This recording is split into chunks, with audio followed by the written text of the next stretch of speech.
Day number 143, 2 Samuel 24, 1 Chronicles 21 to 22, and Psalm 30.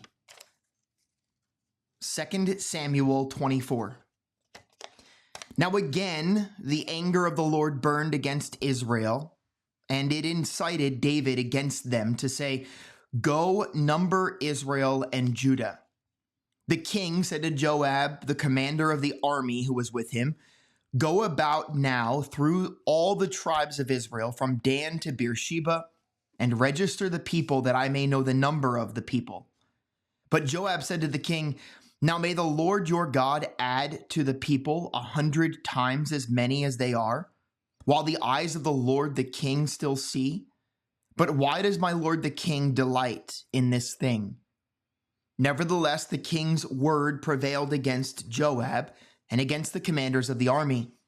So Joab and the commanders of the army went out from the presence of the king to register the people of Israel. They crossed the Jordan and camped in Aroer, on the side of the city that is in the middle of the valley of Gad and toward Jazer. Then they came to Gilead and to the land of Tathim Hodshi. And they came to Dan Jaan around to the Sidon, and came to the fortress of Tyre and all the cities of the Hivites and of the Canaanites. And they went out to the south of Judah to Beersheba. So when they had gone about through the whole land, they came to Jerusalem at the end of 9 months and 20 days. And Joab gave the number of the registration of the people to the king, and there were in Israel 800,000 valiant men who drew the sword. And the men of Judah were 500,000 men. Now David's heart troubled him after he had numbered the people. So David said to the Lord, "I've sinned greatly in what I have done, but now, O Lord, please take away the iniquity of your servant, for I have acted very foolishly." When David arose in the morning, the word of the Lord came to the prophet Gad, David's seer, saying, "Go and speak to David. Thus the Lord says, I am offering you 3 things. Choose for yourself one of them, which I will do to you." So Gad came to David and told him and said, "Shall 7 years of famine come to you in your land? Or will you flee 3 months before your foes while they pursue you? Or shall there be 3 days pestilence in your land? Now consider and see what answer I shall return to him who sent me." Then David said to Gad, "I am in great distress. Let us now fall into the hand of the Lord, for his mercies are great, but do not let me fall into the hand of man." So the Lord sent a pestilence upon Israel from the morning until the appointed time, and 70,000 men of the people from Dan to Beersheba died. When the angel stretched out his hand toward Jerusalem to destroy it, the Lord relented from the calamity and said to the angel who destroyed the people, "It is enough. Now relax your hand." And the angel of the Lord was by the threshing floor of Araunah the Jebusite. Then David spoke to the Lord when he saw the angel who was striking down the people and said, "Behold, it is I who have sinned, and it is I who have done wrong. But these sheep, what have they done?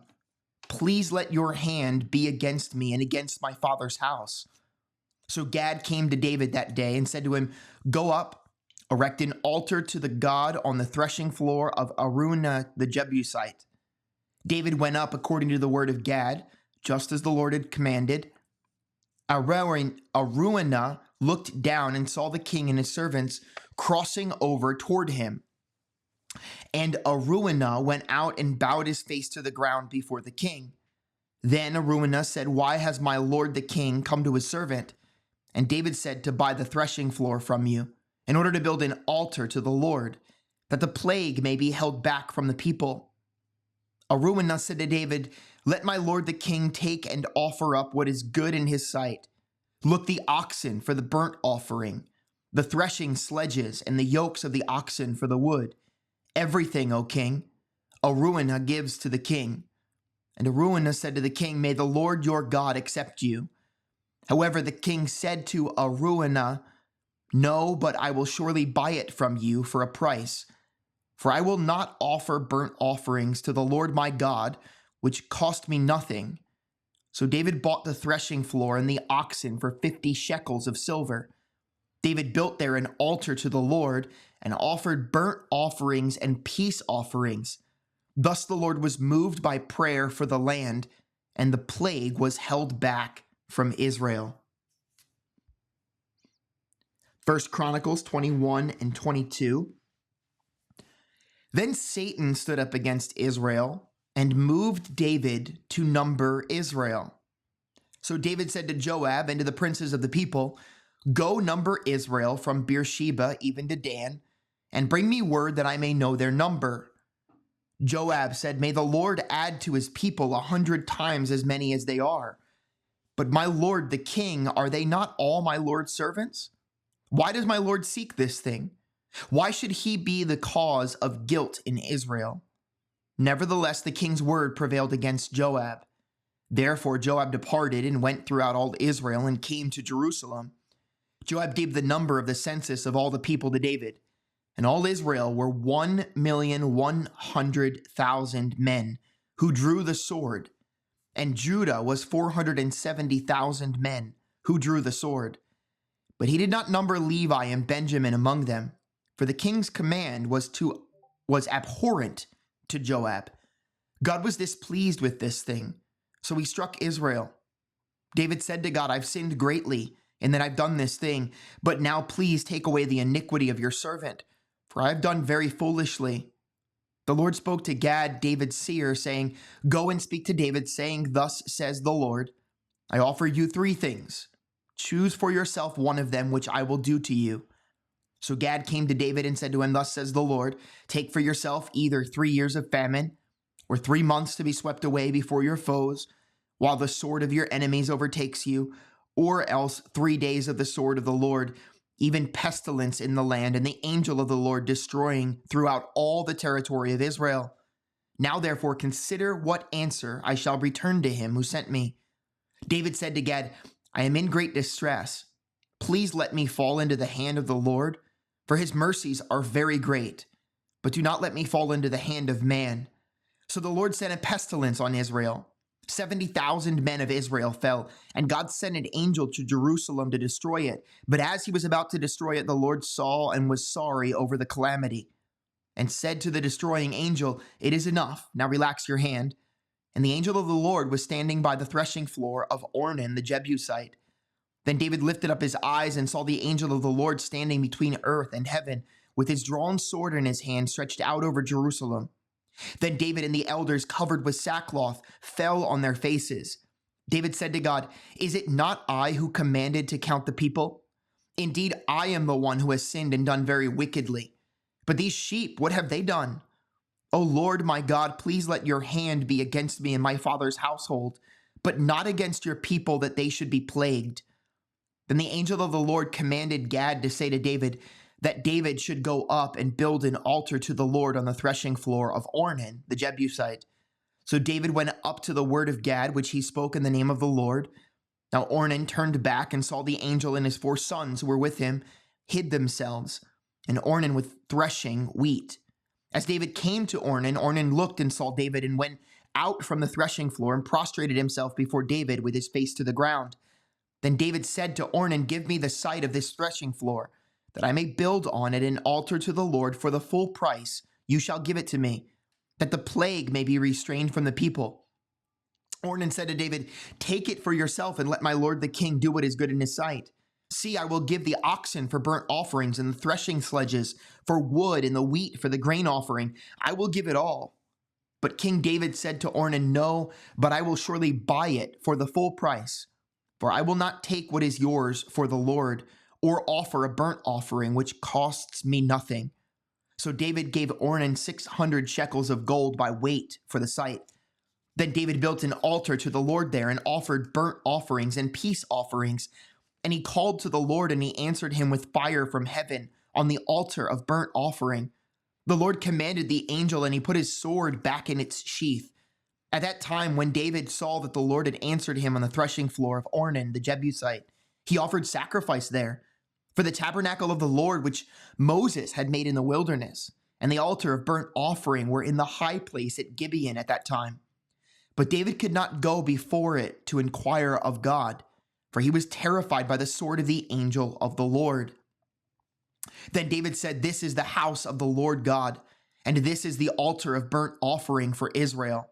So David gave orders to gather the foreigners who were in the land of Israel, and he set stone cutters to hew out stones to build the house of God. David prepared large quantities of iron to make the nails for the doors of the gates and for the clamps, and more bronze than could be weighed, and timbers of cedar logs beyond number. For the Sidonians and the Tyrians brought large quantities of cedar timber to David.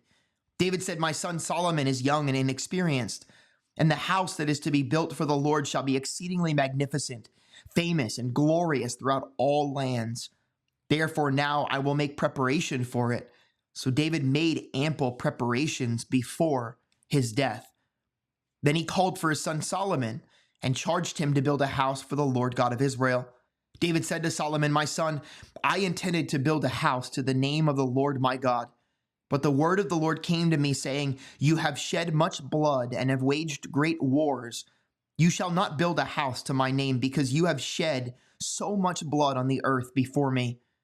Behold, a son will be born to you, who shall be a man of rest. And I will give him rest from all his enemies on every side. For his name shall be Solomon, and I will give peace and quiet to Israel in his days.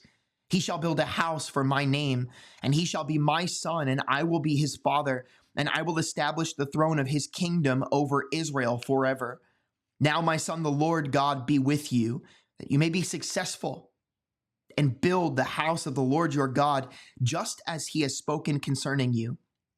Only the Lord give you discretion and understanding, and give you charge over Israel, so that you may keep the law of the Lord your God. Then you will prosper, if you are careful to observe the statutes and the ordinances which the Lord commanded Moses concerning Israel. Be strong and courageous. Do not fear nor be dismayed. Now behold, with great pains I have prepared for the house of the Lord 100,000 talents of gold, and 1,000,000 talents of silver, and bronze and iron beyond weight, for they are in great quantity. Also timber and stone I have prepared, and you may add to them. Moreover, there are many workmen with you, stone cutters and masons of stone and carpenters, and all men who are skillful in every kind of work. Of the gold, the silver, and the bronze, and the iron, there's no limit. Arise and work, and may the Lord be with you." David also commanded all the leaders of Israel to help his son Solomon, saying, "Is not the Lord your God with you, and has not given you rest on every side? For he has given the inhabitants of the land into my hand, and the land is subdued before the Lord and before his people. Now set your heart and your soul to seek the Lord your God. Arise, therefore, and build the sanctuary of the Lord God, so that you may bring the ark of the covenant of the Lord and the holy vessels of God into the house that is to be built for the name of the Lord."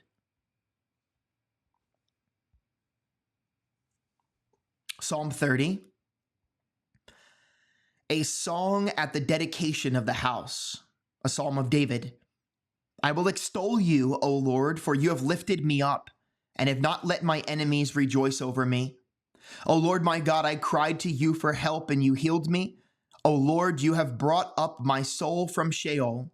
You have kept me alive, that I would not go down to the pit. Sing praise to the Lord, you, his godly ones, and give thanks to his holy name. For his anger is but for a moment, his favor is for a lifetime. Weeping may last for the night, but a shout of joy comes in the morning. Now as for me, I said in my prosperity, I will never be moved. O Lord, by your favor, you have made my mountain to stand strong.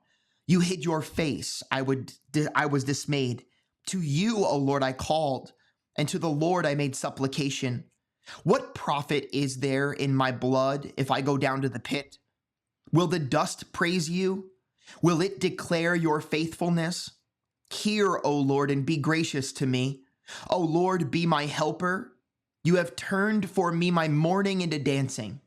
You have loosed my sackcloth and girded me with gladness, that my soul may sing praise to you and not be silent.